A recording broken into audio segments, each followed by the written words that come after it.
म आज मिल्ने साथी भन्ने कथा सुनाउन गइरहेको छु। कृपया ध्यान दिएर सुनिदिनु होला।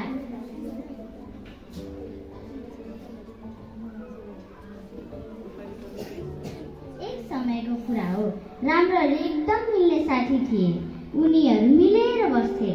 एक दिन राम मामा घर गएछ। हरि अब एक्लै भयो। एक दिन हरिको बहिनी बिरामी भइन्।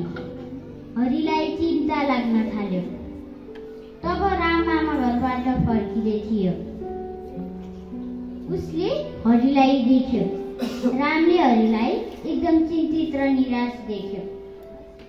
उसले हरिलाई के भयो भनेर सोध्यो। हरिले भन्यो, मेरो बहिनी बिरामी भएकी छिन् भन्यो। अनि रामले आफ्नो झोलाबाट औषधि निकाल्यो र हरिलाई दिएर आफ्नो बहिनीलाई देऊ भन्यो। अनि हरिले त्यो औषधि बहिनीलाई खान दियो।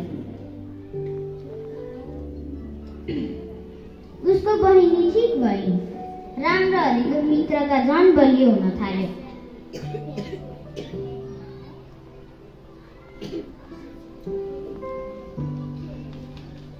शिक्षा।